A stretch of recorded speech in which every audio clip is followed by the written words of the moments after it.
Hi, welcome back. On the last video, we learned how to pull some information from the database and how to refactor some of the code that we had into a function, right? Like this, and we made a new database file and functions and all that, all right? If you haven't watched the last video, make sure you do.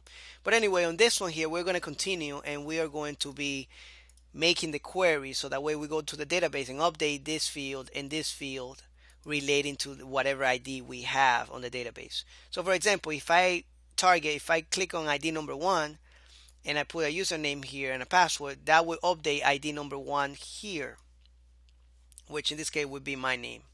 All right, so let's go ahead and jump into that code and let's start doing this. I'm gonna take a couple things. As a matter of fact, let's just make it right here real quick. I think we can make it faster than we can copy it. Let's just do an if set. Make sure that first, let's just put this here, the famous PHP tag. I always think I have it because just because, all right. All right, so we're gonna do an if set function here, and just to check for the post super global. All right, I'm gonna try to do this a little faster since this would be a little longer than usual, but hopefully it's not longer than 5 or 6 minutes. All right, so keep tuned for this. You're gonna like it. You're gonna. All right, so as a matter of fact, I will. No, I'm just gonna do it from scratch. Why not? I should not do this. I should be copying code that we already have from the last videos, but I just like making mistakes. That way I can fix them up. All right. If you like to be 100% sure of things, especially when you are starting, just make sure that you copy the stuff from the other files because we already have this from the other file. I just like writing this stuff down because I like making mistakes. It makes me a better programmer. All right, for some reason I'm just strange. Don't worry, don't mind me, okay? So anyway, we're gonna be picking these fields from the form, right? So every time we submit the form, we are going to be pulling this information from there. All right, and we're gonna be putting it in the post associated array, and we're gonna do the ID also. All right, we're gonna be pulling that. You see that we are sending the ID right here with the name attribute. We're sending the password. We're sending the username. All right, so if all this is set, then what do I want to do? This information, I think, as a matter of fact, let's just create it. I was gonna copy it, but that's fine. Let's just create this, a query here real quick, and the query is gonna be update. And this is just SQL, okay? So we're gonna update the users table that we've been working on, and we're gonna set a value, a couple values, and we're gonna set the username, and this keyword here, I'm picking it up. This is the name of the column in the database. So if I edit this, you see this column name. That's what I'm using there, and I'm gonna be using the password column name also. All right. So just for you to know that this is in the users table. If you click on the users, you can see the table. This is the rows, but you can edit that and you can look at that if you want to just look at it real quick. All right. As a matter of fact, I'm gonna break this down. This line would be too long, so I'm just gonna break that down and I'm gonna concatenate it into another query variable. And this would be the same variable. Basically, I'm just concatenating it. This is what this dot means. It would be the same as this, but in reality, PHP will actually think it's a really long string if I do it with the dot right here. I just don't want to do this dot, and it's a lot better because when I make mistakes, I can just go to each line and check to see if each line is good instead of checking this long string here, okay? So I'm just gonna close that, and the username column is here now. Then with what do I want to update this column? With the username that's coming from the form, right? So I'm just going to copy this here and make sure that you have single quotes there because this is going to be a string from the form, right? I'm going to copy this whole thing here. I'm going to paste it. I'm going to put the name of the other column in the database, password. And I'm just going to copy this and paste it right here.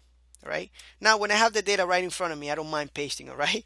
So don't get me wrong. So now the next thing right here is that I'm going to use another command, SQL command called where, and that's just gonna give me like a selection where I can select where what I want to do with this data to where I'm getting it from, right? So we're gonna say something like where right here, where ID equals the ID that is coming from the form. Make sure that you don't put any quotes around the ID because it's not a string, it's an integer. Remember that. That data from the database is an integer. All right, so um, that's about it here. Now what I want to do is actually I want to check for result if I have a problem, because I don't know if I have a problem here. So we haven't made the query yet, so we need to make the query first. So let's go ahead and make the query. So I'm gonna call this query the result. Again, we have these files already. What you can do is copy it if you want, or you can just write it down with me. All right, my SQL and this is called query. And then here we're gonna pass the two parameters, the connection and the query.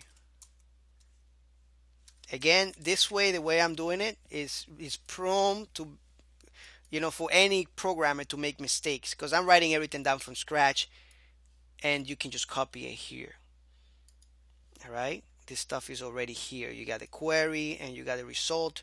You might be asking yourself, why is he writing it down? Well, one of the things is that I enjoy it. I enjoy making mistakes because the fun of actually finding out what's wrong with something is something that I like. And I think this way, if you follow me, you can learn a lot more just by typing things down. If I start copying and pasting, you're going to be doing the same thing and you're going to learn less. So if you don't appreciate that, then I don't know what you will appreciate. All right. So anyway, if I say if here and I say if not result, because I'm going to find out if this is not going to go through. So remember, this is going to give me true or false. So if the result doesn't come back as true from the query, meaning if the query did not go through, then I'm going to get an error, right? So I'm going to say die. This is the command that is going to stop all executions after this, and it's going to give the user a message. In this case, the user is me. And I'm just going to say query failed, man. It just failed. And of course, we need the quotes there. All right, so are you ready to see the mistakes we made? All right, let's go ahead and check it out. Pretty sure I did it super fast, and I'm pretty sure there's some mistakes somewhere. So logging update, perfect. Line 8. So we have unexpected password there.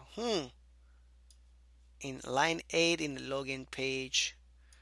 All right, line 8. Let's see, we probably forgot a semicolon or something. There we go. We forgot several of them. We did the copy and paste so fast, we didn't even put semicolons. Boom. Oh, it wasn't that nice. Look at that. Perfect. So it looks like it's working. I'm concerned. I don't like this. But anyway, let's go ahead and create another record in the database, and let's find out if this is working. All right. So let's create this here. Let's just create another one. Say something like, wow. No. The Code Man. I like that name, Code Man. And I'm just gonna type in H and submit. All right, we're gonna take this connected out of there. I just don't like it. I'm just gonna. But right now we're not gonna do that, of course. Let's just refresh here, and the Code Man, perfect. Let's go to our update file. I'm just gonna go from up here, update, right here. What's going on, Edwin? There we go. Let's click here, and now we got a record. So let's select that same one, the Code Man, and let's name it the Code Woman, right? Because men are not the only one coding, all right? I'm just letting you know. All right, so let's put some crazy password and update. Oh, yes, we have a mistake. Use undefined constant result. That means we forgot the S, the dollar symbol somewhere. Line 17. It could mean that. It could mean something else, right? I'm just Actually, this is not the file. Let's go to the file somewhere here. Boom. Line 17. Ha ha ha. Look at that. You see that? How beautiful that is? When you start reading this errors there. Query failed. Another error. Perfect. So, query failed. What can we do when the query fails like this? All right. Well, I'm going to show you a way that you can actually get some more information. Right? This is not enough information. My SQL error. Let's use my SQL error, because this is a new API. You should know that. And let's just put a connection here. I think that's the parameter it takes. What do you think? All right, let's go ahead and check it out. Oh, you see that? This is nice now. Now we got a lot more information with this function right here. All right. So make sure you put this in your toolbox. My SQLi underscore error is going to give you a lot more information than this just little query failed function there. All right. All right. So you have an error in your SQL syntax. Check the manual that corresponds to the code woman where ID equals 7. Oh, I got a feeling it's somewhere here in line 1, right? So let's see if we can find this fast. All right, so let's check this. The way we can check this easy is actually by putting a comma here. I just figured it out. But anyway, I think that's the problem. So we need to put a comma in between these values, and it wasn't there. So make sure, I hope these mistakes will help you fix yours just in case, and shine some light. You know, we as programmers spend more time fixing things than actually making them. So keep that in mind. Let's just click there. Perfect. The code woman. And let's just put some crazy code here. And 7. Update. Oh, perfect. We have a problem. Something is going on. It's not that comma there. So let's go and check it out. All right, perfect. So we have this comma here. It's not that. It says line 1, but remember this whole thing is concatenating on one line. So but it still helps me figure out what's going on. So update users, that's fine. Let's just put a space there and let's check it out. The code woman 7 update. That was the problem. You saw that? Something as simple as not putting a space here. The problem is if you don't put a space here, when you remember this is only one line, so users, I'm gonna just copy it here. User is gonna be like this to the set. So it's gonna say set user. It's not gonna say it in one word like this. Make sure you put a space there, right? And I always try to put spaces all around there just in case. So make sure you put spaces there. That was a problem. All right. So hopefully these little things will help you out and don't make you think, okay, the code woman, yes, let's update that file again. Let's do that. Let's create something like this. The code boy. And let's just say,